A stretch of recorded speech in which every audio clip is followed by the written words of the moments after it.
Sir आप 2024 का election लड़ रहे हैं, किस मुद्दे को लेकर आप जो है तो इलेक्शन लड़ रहे हो? माननीय संपादक महोदय अजमत पठान, साजिद भाई, मैं आपका शुक्रगुजार हूं कि आपने मुझे इस काबिल समझा कि मैं आपके चैनल पर इंटरव्यू दूं। नामांकन प्रक्रिया जब हमने 18 तारीख से शुरू हुई थी, आज उसका अंतिम दिन था। पूरी प्रक्रिया अच्छे से चली। मैंने इस चुनावी प्रचार के लिए मैंने अपना नामांकन पत्र दाखिल किया था।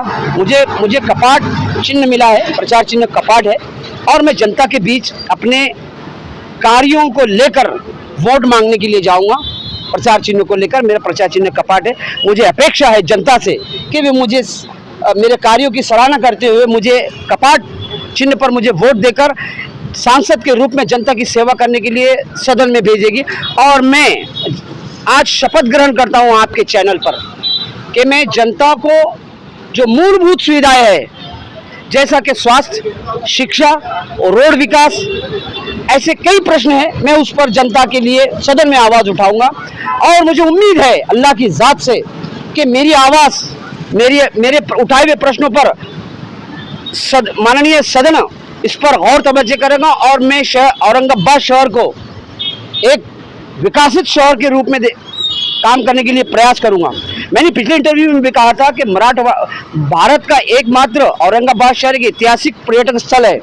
मैं पर्यटक स्थलों को बढ़ावा देने के लिए सदनी कार्रवाई के अंदर बात रखूंगा।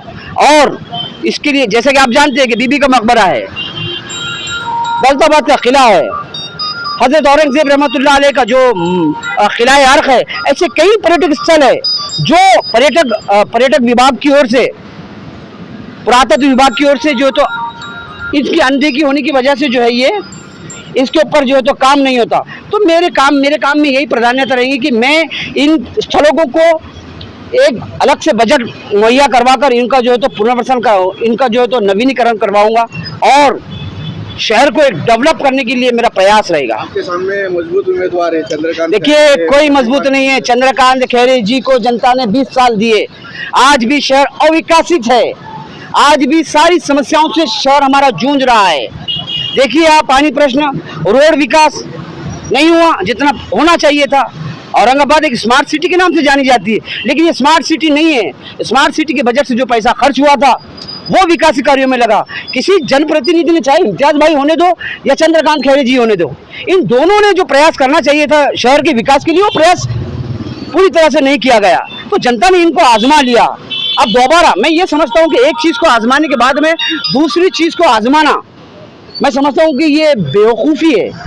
हमने एक चीज को आजमा लिया, दोबारा हमने उस चीज को आजमाना नहीं चाहिए। तो मैं युवा हूँ, काम करना चाहता हूँ जनता के बीच, जनता की समस्याओं पर काम करना चाहता हूँ। 25 साल का मेरा एक्सपीरियंस है। तो मैं जनता से आपके चैनल के माध्यम से विनती करता हूँ कि जनता मेरी भावनाओं को समझे। मैं जनता के लिए ऐतिहासिक काम करना चाहता हूँ, क्योंकि मैं ऐतिहासिक नगरी में पैदा हुआ हूँ और मेरा पहले से ही कार्य जो है ऐतिहासिक कार्य रहे हैं और मैं ऐतिहासिक कार्यों पर काम करूँगा। जनता से विनती करता हूँ कि 13 मई को सोमवार के दिन मुझे मतदान करें और मुझे विजयी करें। हिंदू मुस्लिम का रूप और देखिए, ये इन चंद्रकांत खैरे जी ने भी मैं हिंदू सम्राट, हिंदू इम्तियाज भाई मुसलमान, जनता को आप अपना प्रतिनिधि चुन रहे हैं। जनता को इस बात का ध्यान में रखकर मतदान करना होगा कि हम अपना प्रतिनिधि चुन रहे हैं। वहाँ सदन में जाने के बाद में चंद्रकांत जी कह रहे हैं कि मैं हिंदुत्ववादी हूँ, इम्तियाज भाई कह रहे हैं कि मैं मुस्लिमवादी हूँ। तो आपको वहाँ धर्म का प्रचार करने के लिए नहीं जाना है, आपको वहाँ जाना है जनता की समस्याओं को सुलझाने के लिए जाना है। तो मैं इन लोगों से, इन शहर की जनता इनसे तंग आ गई। हिंदू मुसलमान, मैं जनता से वोट मांगता हूँ इंसानियत के नाम पर। मुझे जनता की समस्याओं पर काम करना है, तो मुझे इंसानियत को प्राधान्यता देनी होगी, तभी मैं जनता के काम कर पाऊंगा।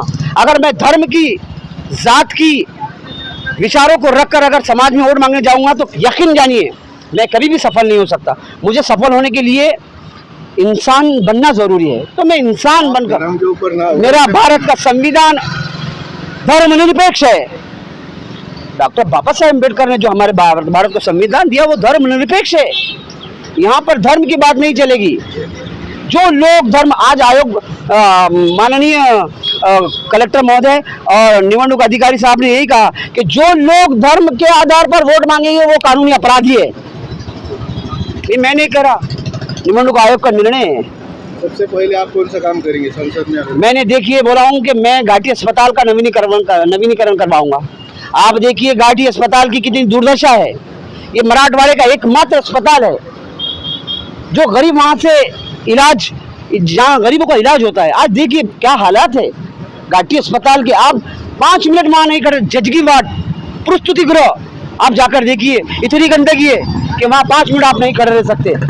बाहर एक धर्मशाला है, वहां पर जाकर देखिए एक तरफ कुत्ता सोता है तो एक तरफ इंसान सोता है। ये हालात करके रखे हैं शहर के। महाविकास आघाड़ी और जो महायुति ने मुस्लिम उम्मीदवार दिया नहीं पूरे दिन। देखिए सारी राजनीति जो है ना हिंदू, मैं वही नीतियों को बदलना चाहता हूँ। मेरे विचारों को आप देखिए। मैं कह रहा हूँ आज जितनी भी पार्टियां हैं, इन्होंने सब धर्म के लोगों को अपनी अपनी जातियों में बांट रखा है। भारत का विकास तब होगा जब आप धर्म से ऊंचा उठकर जो है तो विकास कार्यों को प्राधान्यता देंगे। आज पार्टियां क्या कर रही है, बात यही है सामने आ रही है। महाविकास आघाड़ी ने मुस्लिम कैंडिडेट नहीं दिया होगा, उनकी नीति में नहीं होगा, लेकिन आप उसको धर्म का आधार क्यों दे रहे? भारत में रहता हूं तो मुझे धर्म से ऊंचा उठकर विचारों को काम करना होगा। मैं ये समझता हूँ। हजरत औरंगजेब रहमतुल्लाह अलैह भारत के ईमानदार राजा रहे गुजरे, इस पर कोई शक नहीं है। शिवाजी महाराज एक सर्वश्रेष्ठ, अपनी शासनकाल में उन्होंने सभी धर्म के लिए जो तो काम किया। एक राजा जब होता है तो वो अपनी कुर्सी के मुताबिक काम करता है। वहां पर हिंदू या मुसलमान नहीं देखा, लेकिन जो अपनी राजकीय रोटियां सेकते वो लोग आपके दिलों और दिमाग में ये बात डालते हैं कि मैं हिंदू हूँ, मैं मुसलमान हूँ, मैं सिख हूँ, ईसाई हूँ, तो ये आपके दुश्मन है, ये भारत के दुश्मन है। हजरत औरंगजेब रहमतुल्लाह अलैह से बैर रखना कोई अगर आप इतिहास पढ़ेंगे तो मैं समझता हूँ कि हिंदू भाई भी हजरत औरंगजेब रहमतुल्लाह अलैह को मानेगा, क्योंकि उनको इतिहास पढ़ने की जरूरत है। भारत में कई राजा गुजरे हैं, उसमें से हजरत औरंगजेब रहमतुल्लाह अलैह भी थे। उन्होंने अपने शासनकाल में कभी हिंदुओं को बुरा नहीं कहा। मैंने उनको पढ़ा हूँ, अपने पूरे शासनकाल के अंदर उन्होंने हिंदुओं को बुरा नहीं कहा, लेकिन भ्रम ये फैलाया गया कि हिंदुओं के ये विरोधी थे। मुस्लिम उम्मीदवार भी बोल रहे हैं कि हम उनको जो तो हमारा उनको कोई ताल्लुक नहीं। देखिए ये इम्तियाज भाई ने स्टेटमेंट दिया, मुझे शर्म आती है। एक सांसद होते हुए उन्होंने ऐसा अपशब्द कहा हजरत औरंगजेब रहमतुल्लाह अलैह को लेकर कि मैं उन्हें नहीं जानता। अरे ठीक है, आप नहीं जानते भाई, आप क्यों उनका नाम का सहारा लेकर अपनी रोटियां सेक रहे हैं? हिंदू भाइयों के दिल में जगह बनाना चाहते हैं आप। अरे शर्म आती है आप पर।